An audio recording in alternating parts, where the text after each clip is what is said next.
Good morning everyone.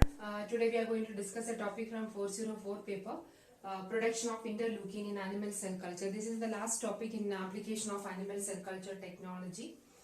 All other production process we have seen already, production of pharmaceutical, production of vaccine, production of interferons, all those topics already done with, and this is the last one under that particular chapter. Interleukin, I told you so many times in immunology what are interleukin and where it is exactly produced. And these interleukins can be produced in animal cell culture by using by the culturing of some of the leukocytes. Okay, white blood cells can be cultured and we can produce the interleukin, and these interleukins can be used for various treatments, such as it is used for treatment of melanoma, leukemia and carcinoma. Okay, so when you give this interleukin treatment for treating any of this cancer, what exactly happens is these interleukins will activate the immune system, especially the natural killer cells and the T cytotoxic population get activated. Whenever the natural killer cell and T cytotoxic cells gets activated, you know what will happen? They can kill the infected cells. So in the case of carcinoma, melanoma and leukemia, the infected cells will be killed, or they will be attacked by the natural killer cells and the T cytotoxic cells. So in some of the cancer, they are using this interleukin treatment. This is coming under immunotherapy. You would have studied immunotherapy under the cancer biology paper. Immunotherapy is the process wherein we are using some of the immune products for treating the disease. So this is, you can say that it's like a targeted therapy, and the side effect of immunotherapy is very less. Okay, so when you use a drug will have different side effects, but when you use an immunotherapy for like normal immune products, when you produce it in artificial method and introduce into the patient, this will have very less side effect when compared to the normal drugs. Okay, so interleukins are group of cytokines produced by the leukocytes. Leukocytes are nothing but your WBC. So usually the interleukins are produced by the T cells, B cells and the macrophages. So these interleukins are needed for the activation of the immune system. Okay. And there are 36 different types of interleukin. So cytokine, interleukin is it's cytokine. So I told you while discussing about the immune activation process, wherein once after the antigen identification, the T helper cells will produce cytokines. Cytokines will activate the B cells. There we discussed about the interleukin. And interleukin we have discussed in other chapters also. Many different chapters we have seen the the need of interleukin. In the case of hematopoiesis, there are interleukin. In the case of class switching or the antibody production, there are interleukins are involved, because interleukins need, or they play a major role in the activation of the immune system. There are 36 different types of interleukin. In this chart I have given about 10 interleukin, which cells produce those interleukin and what is the exact role of those interleukin I have given here. Okay, now the first one is interleukin 1, which is produced by the macrophages, lymphocyte and the fibroblast. 3 different types of cells produces this interleukin 1. Interleukin 1 is used for, or that is needed for the lymphocyte activation, leukocyte adhesion, fever and regulation of the sleep. Okay, so lymphocyte activation means whenever there is a need for the activation of B and T lymphocyte, the interleukin 1 will be secreted out, which will activate the B cell and T cell for the differentiation. Leukocyte adhesion, you remember leukocyte adhesion, where exactly it happens? In the case of inflammatory response, the leukocyte WBC, especially your granulocyte neutrophil, they will bind to the endothelial cell and they move to the damaged area. In the inflammatory response, I taught you about that particular process. For the adhesion of the neutrophil, it is a type of leukocyte. Neutrophil to the endothelial cell of the blood vessel, it needs interleukin 1. Interleukin 1 is the one which regulates the fever. Whenever you have a bacterial infection, your body temperature increases. That increase in the body temperature is by the expression of this interleukin 1. And interleukin 1 will, with other compounds, it will regulate the sleep also. Okay. Second one is interleukin 2, that is secreted by the T cells, which is needed for the growth and differentiation of the lymphocyte. And this is one of the commercially available interleukin 2, which is used for treating various cancer. That the name of this commercially available interleukin 2 is aldesleukin. Aldesleukin is the interleukin 2, which is available commercially to treat various cancer. Many hospitals they are using this aldesleukin as an immunotherapy to treat cancer. As I told you, this aldesleukin, when you inject, it will be injected. Intradermal injection will be given to the patient, and for 15 days, in between 15 days of interleukin injection and then 15 days of break period will be there, and again if needed it will be continued. Okay, so the intradermal injection of interleukin, when it is given, this interleukin will move to the lymphoid organ and it will activate the immune cells. Especially they will activate the natural killer cells, T cytotoxic cell and T helper cell. Thereby immunity will be activated. Once your immunity is activated, the cytotoxicity process will happen. Thereby the cancer cells will be killed.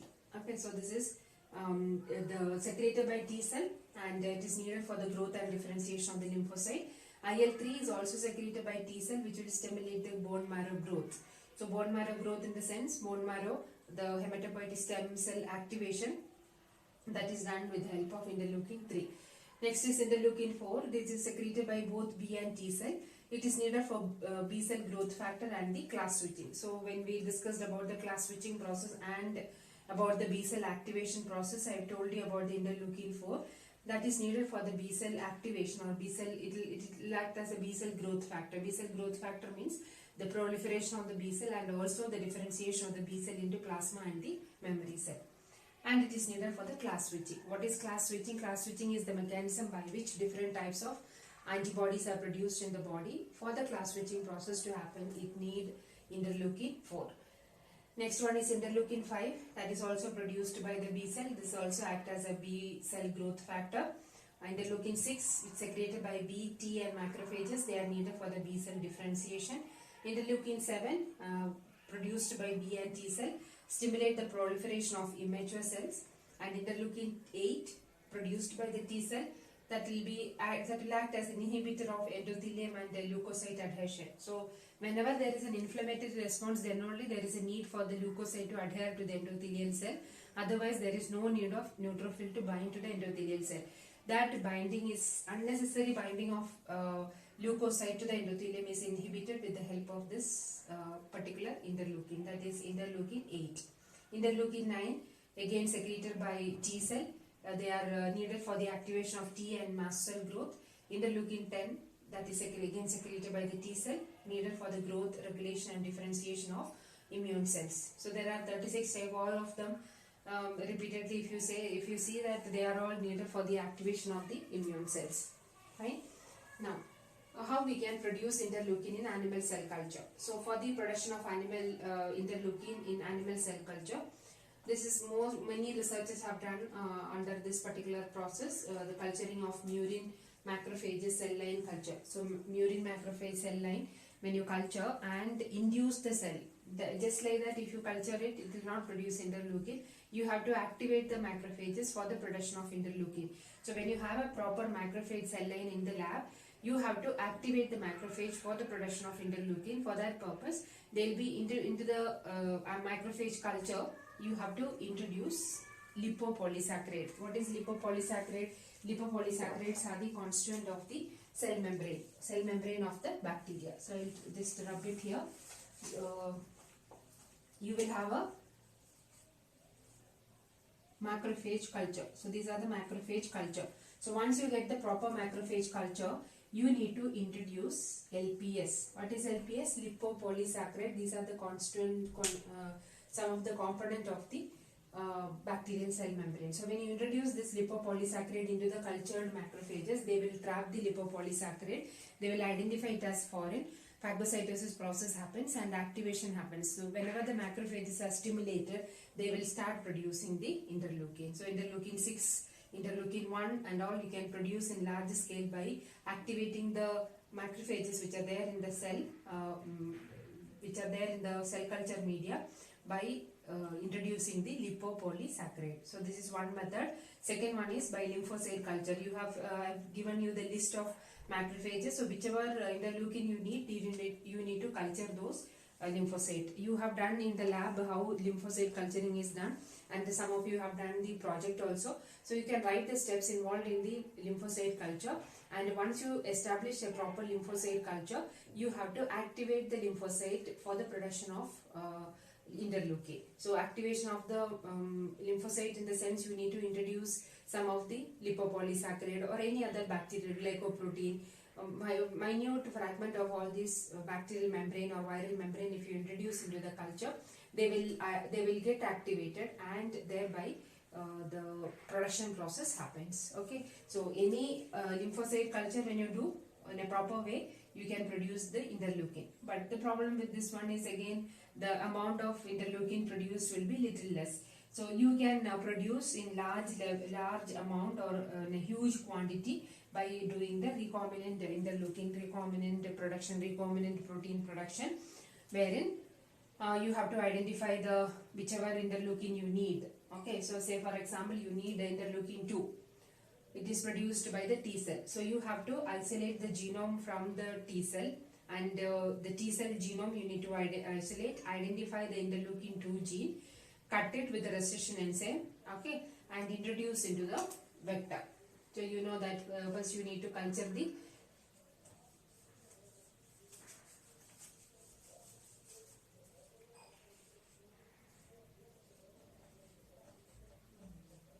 the T cell, then isolate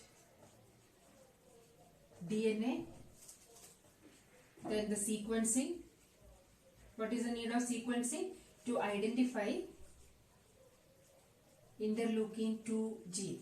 So once you identify this by sequencing, once it is identified, you have to go for the restriction digestion. So you need to see what are restriction enzymes are there on both the side of this interleukin 2. You have to use the restriction digestion, cut the interleukin 2 gene, okay, and then introduce into the vector. So this is the expression vector. Into the expression vector you can introduce the DNA and introduce this into the cultured cells. Again the T cells can be cultured. Introduce this one into the T cell, and then the production process. So this is by the isolation of genomic DNA from the T cell, and then doing the process. And you can make the diagram for the same process what I have told you in other classes, like the mRNA production, then the cDNA synthesis, introducing the cDNA into the expression vector. The same steps also can be included. So 3 different methods you can include. One, by just culturing the macrophages or lymphocyte and stimulate them to produce interleukin. Second one, culturing the T cell, isolate the DNA, sequence it, identify the interleukin 2 gene, do the restriction digestion, cut the interleukin 2 gene. So this is the IL2 gene. Introduce this gene into the vector, expression vector, and do the transfection. Introduce this recombinant DNA, that is expression vector, with the interleukin 2 gene into the T cell. Then culture them in large scale in the fermenter and produce the interleukin. So purification, downstream processing, all those things you can include. That is one method. Or you can isolate the mRNA, synthesize the cDNA, then introduce that into the expression vector and produce it. Okay, these are the 3 methods of production of interleukin. So that's all about the production process of production of various pharmaceutically important compounds. So this is coming under pharmaceutically important compound because this can be used for activating the immune cells, and also it can be used for various cancer treatments. Okay, so because interleukins can activate the cell mediated cytotoxicity process, thereby you can keep the cancer cells under control. Fine. And in the 404 paper, few more topics are left from my portion. That is the selectable markers and scorable marker, one chapter is there, and then the promoter, cauliflower mosaic virus 35S promoter, and one or two promoters are there, and the selectable markers and the reporter gene. I think by tomorrow I can finish with the 404, and from day after tomorrow we'll continue with the immunology once again. Thank you.